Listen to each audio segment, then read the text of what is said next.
Hi friends, కొబ్బరి పచ్చడి తయారీ విధానం చూద్దామా? కొంచెం ఆయిల్ హీట్ అవ్వాక శనగపప్పు, మినప్పప్పు, ఎండుమిర్చి, పచ్చిమిర్చి, కరివేపాకు వేసి పోపు పెట్టుకోవాలండి. తర్వాత కొబ్బరి ముక్కలు లైట్గా ఫ్రై చేసుకోవాలండి. కొబ్బరి ముక్కలు ఫ్రై చేసుకోకుండా వేసుకున్నా బాగానే ఉంటుంది, కానీ కొంచెం లైట్గా ఫ్రై చేస్తే ఫ్లేవరు టేస్టు చాలా బాగుంటుందండి. ఇది నా స్టైల్ కొబ్బరి పచ్చడి.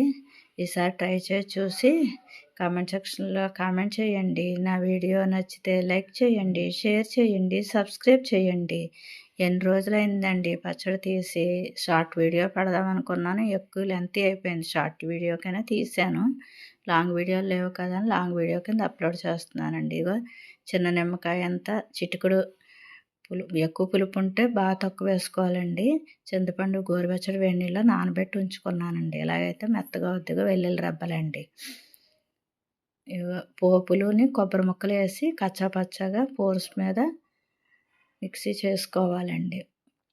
మిక్సీ చేసుకుని వెల్లుల్లి రబ్బలు, సాల్టు, చింతపండు నీళ్ళు వేసి మళ్ళీ మిక్సీ పట్టుకోవాలండి.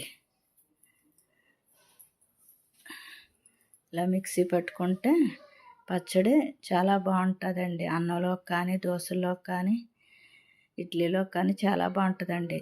నేనైతే అన్నం చాలా ఎక్కువ తింటాను. ఈ పచ్చడి చేసుకున్న రోజు కొంచెం నెయ్యి కానీ, ఆయిల్ కానీ వేసుకొని కలుపుకుంటే బాగుంటుందండి. మామూలుగా తింటే పొడి ఆడుతుంటుంది కదా అన్నంలోకి. సాంబార్ చేసినప్పుడల్లా నేను పప్పు చేసిన కొబ్బరి పచ్చడి సైడ్ తీసుకుని చేస్తుంటానండి. కావాలంటే లాస్ట్లో పోపు పెట్టుకోవచ్చు నచ్చిన వాళ్ళు. ఇక వెల్లుల్లి రబ్బలు, ఉప్పు, ఇందాక చింతపండు నీళ్ళు వేసాను కదా, మిక్సీ పడుతున్నానండి. మళ్ళీ మిక్సీ పట్టుకుని అందులో పెట్టుకుని మిక్సీ చేసుకుంటున్నాను అనమాట. స్పీడ్లో పెడితే ఎక్కువ మెత్త పేస్ట్ అయిపోద్ది. ఇగో రెడీ, కొబ్బరి పచ్చడి రెడీ అండి. దీనికి పోపు ఏమీ లేదండి. 1 స్పూన్ ఆయిల్ వేసి జీలకర్ర, శనగపప్పు, కరివేపాకు వేసుకుంటే సరిపోద్దండి పోపుకి. ఇలా పోపు పెట్టుకుంటే చూడడానికి బాగుంటుంది అంతే, లుక్ కోసమే తప్ప వేసుకోకపోయినా పర్లేదండి. ఇదిగో అండి నా స్టైల్ కొబ్బరి పచ్చడి రెడీ అండి.